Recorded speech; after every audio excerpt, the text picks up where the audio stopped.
My name's John and I have a goal.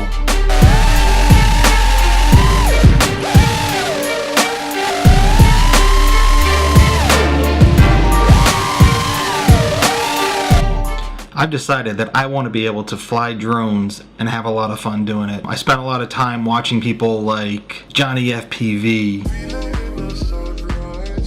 Umagod, or guys like that, where they're going through race tracks. They're made for go-karts. Or I'm watching people go through trees and do power loops over trees. Or, even watching Stinger Swarm do a power loop through a tree. And that stuff looks awesome. And I thought, is there any way I could do stuff like that? So I decided to give it a shot, and I figured what would be kind of interesting is I see a lot of people online who are professionals, they're really, really good at it. But I wonder, how did they get there? I wonder, what do they look like before? Is there a progression? How does it work? And I thought what might be kind of interesting is if I took my own experiences and showed, where I started, and then let's see where we get later, and maybe people can join me on that journey and see, maybe they can do it, or maybe it's too hard to do. I don't even know yet. We'll find out. I wanted to share a little bit about, my history and where I come from, so maybe people can, see if they're coming from the same sort of place. About 2 years ago, I bought my first drone. It was a Blade Nano QX right here. Obviously, I didn't even call it a drone back then. I thought, it'd be really fun to fly these things. The feeling of flying is really cool. And I tried that out, and when I got it, all I ever did is I put it in the safe mode, so it auto leveled, and I can kind of go around in the backyard a little bit around in the house, and that was kind of fun. I didn't do it a whole lot, but it was still kind of fun. What happened is if I try to play with it a little bit more in the backyard, the controller that comes with it would just lose signal very easily. It would fall from the sky and hit the ground. This is probably about a year after this. I didn't use it too much, but I had it. I decided to get myself a real Spektrum controller to see if that would improve my range. And that's when I bought the Spektrum DX6i, which is this guy here. So after flying this for a little bit and using the new controller and having a lot of fun with it, I kind of got bored of it at the time, and what I ended up doing was purchasing a DJI Inspire 1. I'm really into photography and making videos and like family videos and things, and I wanted to get into something that could give me a nice video image from an aerial platform, and that was the Inspire 1.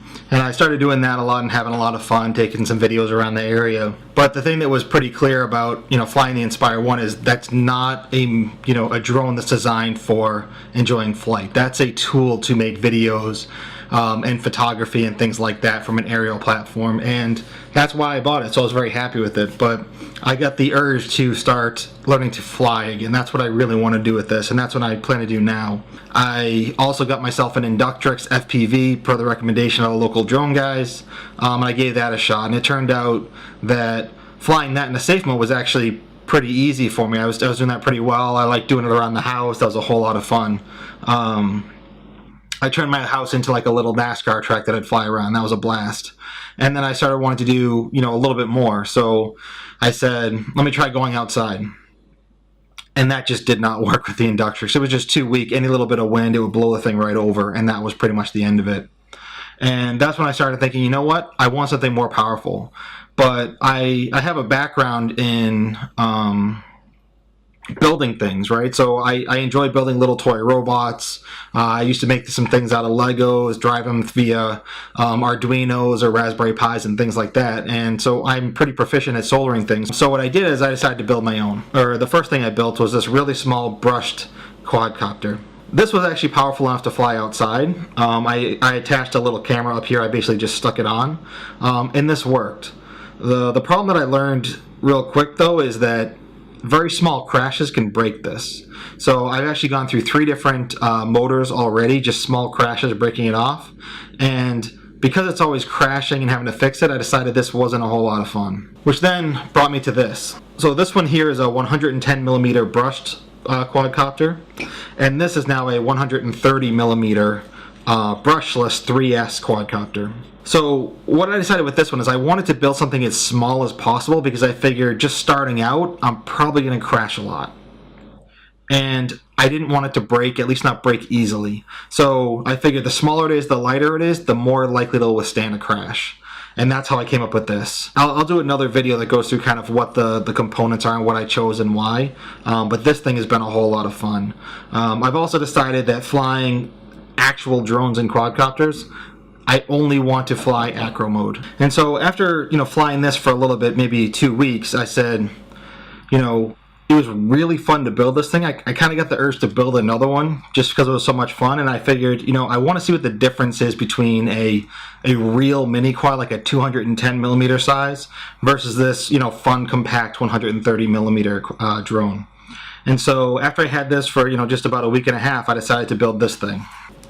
So I built this here, which is a 210 millimeter QAV 210 clone frame. So this has 2205, 2600 kV motors, 5-inch props. I was running a 4-cell battery here. I also run a 3-cell battery. This thing was insane. It turns out there's a massive difference between this 130 millimeter, which felt really fast when I first tried it, and what this thing does. I really did enjoy building it. It was kind of nice that there was more space in here to work. Everything was really jam-packed in this one. I really enjoyed it. I do like flying it. I'm starting to get better. I think this is what I'm going to spend most of my time with when I get a little bit better. But I really need a bigger space to fly this. One thing I really, really like about flying the 130 millimeter is I can do this in my small backyard. I can get experience in small spaces, and then I can take what I learned here and apply it on the bigger one. So anyway, that's kind of like my background and what I am. I just started flying these things. Hopefully you can see me improve. Hopefully that helps others say, hey, you know what, I can do that. I see how to progress, or I see, how I've progressed at least.